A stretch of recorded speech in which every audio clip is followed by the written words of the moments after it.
নেওয়ার উদ্দেশ্যে প্রতিমধ্যে 150 কিলোমিটার পথ অতিক্রম করার পরে যুবক ক্লান্ত হয়ে গেল। সে মনে মনে একটা খেজুর বাগান তালাশ করতেছিল। কিছু দূর যেতে না যেতেই সে একটা খেজুর বাগান পেয়ে গেল। একটা খেজুর গাছের সাথে তার উটটাকে বাঁধলো। উটটাকে বেঁধেই সেখানে সে শুয়ে পড়লো। এদিকে তাড়াহুড়া করে বাঁধার কারণে তার উটের দড়ি বাঁধা হয়ে গিয়েছিল ঢিল করে বাঁধার কারণে উট তার স্বভাবজাত অনুযায়ী হাঁটাচলা করতে লাগলো, নড়াচড়া করতে লাগলো। সাধারণত গরু, ছাগল বা গাভাদি পশু যারা আছে এরা তো হাঁটাচলা করে, নড়াচড়া করে। উট তার স্বভাবজাত অনুযায়ী হাঁটাচলা করতে লাগলো। যুবক যখন গভীর ঘুমে, ঠিক এমন সময়ে উটের রশি খুলে গেল, আর পাশেই নতুন খেজুর গাছের চারা দেওয়া হয়েছে। সেই খেজুর চারা বাগানের ভিতর দিয়ে উট এলো পাতাড়ে চলাফেরা করতে লাগলো। উট এলো পাতাড়ে চলাফেরা করার কারণে উটের পায়ে পিষ্ট হয়ে নতুন খেজুর গাছের চারাগুলো মারা যাচ্ছিল। ঠিক সে সময়ে খেজুর বাগানের যে মালিক সে আসলো তার খেজুর বাগান দেখার জন্য। এসে দেখে তার খেজুর গাছের নতুন চারাগুলো মারা যাচ্ছে। আর এই খেজুর বাগানের মালিক ছিল একজন বৃদ্ধ মানুষ। সে ঠিক মতো হাঁটাচলা করতে পারে না, নড়াচড়া করতে পারে না। তাই সে কিছু ঢিল হাতে নিয়ে উটটাকে সেই খেজুর বাগানের চারা বাগানের ভিতর থেকে তাড়িয়ে দেওয়ার চেষ্টা করলো।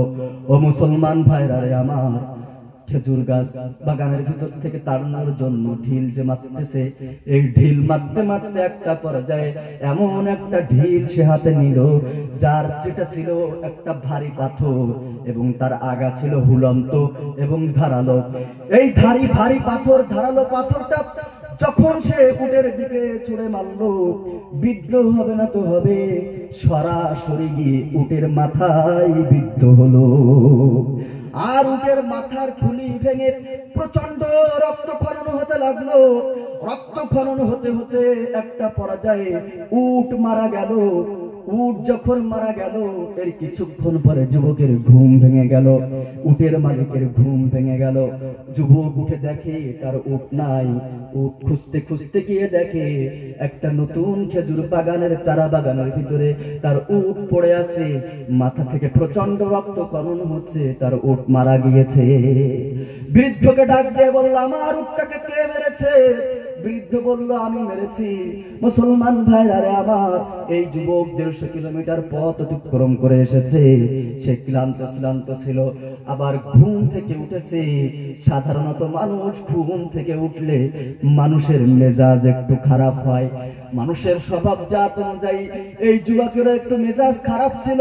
সে বৃদ্ধকে আচ্ছা মতো পিটানি দিল। মুসলমান ভাইরা রে আমার, কিন্তু এই যুবকের মার খাওয়ার মতো ক্ষমতা এই বৃদ্ধ মানুষটার ছিল না। যখন বৃদ্ধ মানুষটাকে আচ্ছা মতো পিটানি দিল, বৃদ্ধ এই যুবকের মার সহ্য করতে পারল না। কিছুক্ষণ পরে এই বৃদ্ধ মারা গেল। এই বৃদ্ধ যখন মারা গেল, তখন যুবকের ভিতরে অনুশোচনা হলো, এটা আমি কি করলাম? একজন মানুষকে আমি হত্যা করে ফেললাম। নিজের পাপের প্রতি তার অনুশোচনা হলো।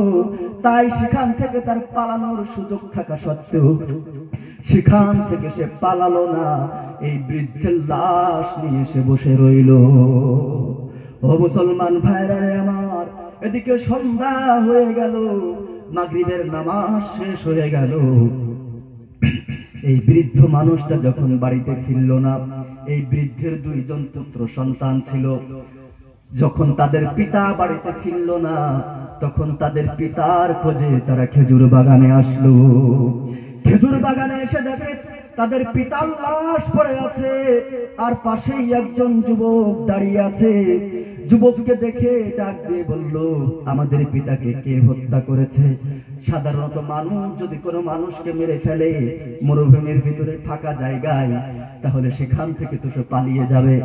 কিন্তু যেহেতু এই যুবক পালায় নাই, তাই এই বৃদ্ধের 2 সন্তান এই যুবককে সন্দেহ করে নাই, কিন্তু যখন তাদের কাছে প্রশ্ন করা হলো তখন বৃদ্ধ এই যুবক বলল, আমি তোমাদের পিতাকে হত্যা করেছি। বলে, তুমি হত্যা করেছো, আবার যাও নাই কেন, পালাও নাই কেন? বলে, আমি আমার নিজেকে পবিত্র করতে চাই, নিজের পাপ মোচন করতে চাই, পালায়া নিজের জীবন বাঁচাতে চাই না। এই দুই ভাই মনে করলো এই বৃদ্ধ এই যুবক তো অনেক ভালো মানুষ, কিন্তু যেহেতু তাদের পিতাকে হত্যা করে ফেলেছে তাই তাদের মাথায় রাগ উঠে গেল। তাই তাদের পিতার জানাজা দাফন কাফন সম্পন্ন করার পরে, কবর দেওয়ার পরে তারা এই যুবককে নিয়ে খলিফাতুল মুসলিমিন আমিরুল মুমিনিন হযরত ওমর রাদিয়াল্লাহু তাআলা আনহুর দরবারে উপস্থিত হয়ে মামলা দায়ের করলো। ডাক দিয়ে বলল, আমিরুল মুমিনিন, আমাদের পিতাকে এই যুবক হত্যা করেছে।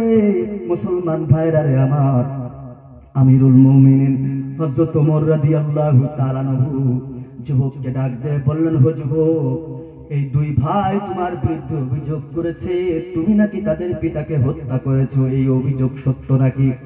যুবক বলল, হ্যাঁ আমিরুল মুমিনিন, আমি তাদের পিতাকে হত্যা করেছি। আমিরুল মুমিনিন হযরত ওমর রাদিয়াল্লাহু তাআলা আনহু যুবককে ডাক দিয়ে বলল, ও যুবক, কেন তুমি তাদের পিতাকে হত্যা করেছো?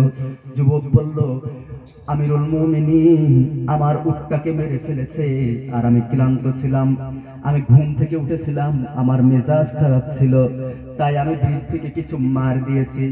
আমিরুল মুমিনিন, আমি বুঝতে পারিনি যে আমার মার সহ্য করার ক্ষমতা এই বৃদ্ধ মানুষটার নাই, সে যে মারা যাবে এটা আমি বুঝতে পারিনি, সে মারা গিয়েছে। আমিরুল মুমিনিন হযরত ওমর রাদিয়াল্লাহু তাআলা আনহু কুরআন থেকে আয়াত তেলাওয়াত করলেন, ইয়া আইয়ুহাল্লাযীনা আমানু কুতিবা আলাইকুমুল কিসাস। ও যুবক, তোমার উট হত্যা করেছে, তুমি তোমার উটের বদলে উট পেয়ে যেতে, তুমি কেন একজন মানুষকে হত্যা করতে গেলে? যেহেতু হত্যা করেই ফেলেছো, এখন তোমার উপরে তো কিসাস কায়েম করা হবে। আমিরুল মুমিনিন হযরত ওমর রাদিয়াল্লাহু তাআলা আনহু যুবকের উপরে মৃত্যুদণ্ডের আদেশ জারি করে দিলেন। মুসলমান ভাইরা